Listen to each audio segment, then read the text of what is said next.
শ্রীমদ্ ভগবদ্গীতা যথাযথ অষ্টম অধ্যায় অক্ষর ব্রহ্মযোগ শ্লোক নাম্বার 9। কবিম পুরাণম মনুষাশিত্যারম অনোরণীয়ম সমনুস্মরেদয়ঃ সর্বস্য ধাতারমচিন্তরূপম আদিত্যবর্ণম তমস্য পরস্ত্যাৎ। শব্দার্থ: কবিম সর্বজ্ঞ, পুরাণম অনাদি, অনুশাসিতারম নিয়ন্তা, অনো সূক্ষ্ম থেকে, অনিয়ামসম সূক্ষ্মতর, অনুস্মরেত নিরন্তন স্মরণ করেন, ইয়া যিনি, সর্বস্ব সবকিছুর, ধাতারম বিধাতা, অচিন্ত অচিন্ত, রূপম রূপ, আদিত্যবর্ণম সূর্যের মতো জ্যোতির্ময়, তমস্য অন্ধকারের, পশ্চাৎ অতীত। অনুবাদ: সর্বজ্ঞ সনাতন, নিয়ন্তা সূক্ষ্ম থেকে সূক্ষ্মতর, সকলের বিধাতা, জড়বুদ্ধির অতীত, অচিন্ত ও পুরুষরূপে পরমেশ্বর ভগবানের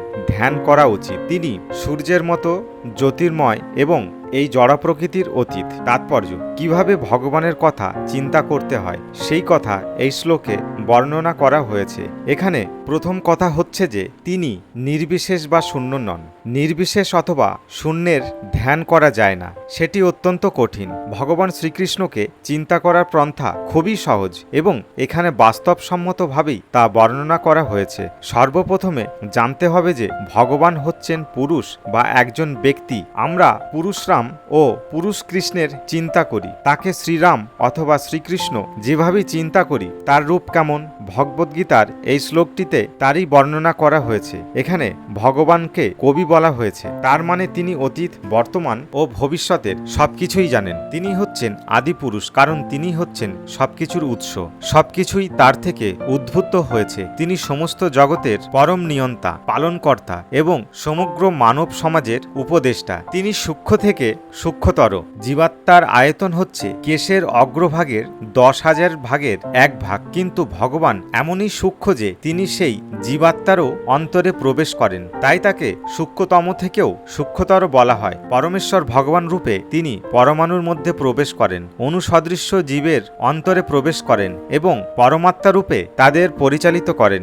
যদিও তিনি সূক্ষ্ম, তবুও তিনি সর্বব্যাপ্ত এবং তিনি সবকিছুর পালনকর্তা। তারই পরিচালনায় জড়জগতের অসংখ্য গ্রহ নক্ষত্রগুলি পরিচালিত হচ্ছে। আমরা প্রায় অবাক হয়ে ভাবি যে কিভাবে এই বিরাট বিরাট গ্রহ নক্ষত্রগুলি আকাশে ভেসে আছে। এখানে বলা হয়েছে যে পরমেশ্বর ভগবান তার অচিন্ত শক্তির প্রভাবে এই সমস্ত বিশাল বিপুলাকৃতি গ্রহ নক্ষত্রগুলিকে ধরে রেখেছেন।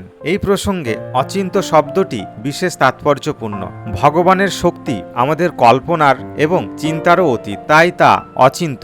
এই কথাকে অস্বীকার করতে পারে। তিনি সমগ্র জড়জগতের পরিব্যাপ্ত, কিন্তু তবুও তিনি এই জড়জগতের অতীত। এই জড়জগৎ সম্বন্ধেই আমাদের কোনো ধারণা নেই এবং অপ্রাকৃত জগতের তুলনায় এই জড়জগৎ অত্যন্ত নগণ্য। তাহলে এই জগতের অতীত সেই অপ্রাকৃত জগতের কথা আমরা কিভাবে চিন্তা করব? অচিন্ত মানে হচ্ছে যা এই জড়জগতের অতীত, যা দার্শনিক অনুমান, তর্ক, যুক্তির আদির দ্বারা উপলব্ধি করা সম্ভব নয়। তাই যে বুদ্ধিমান তার কর্তব্য হচ্ছে যে সব রকমের যুক্তি, তর্ক, জল্পনা কল্পনা বাদ দিয়ে বেদ, ভগবদ্গীতা, শ্রীমদ্ ভগবত আদি শাস্ত্রে যা বলা হয়েছে তাকে সত্য বলে মেনে নিয়ে তার অনুসরণ করা। তাহলেই সেই অপ্রাকৃত তত্ত্ব উপলব্ধি করতে পারা যায়।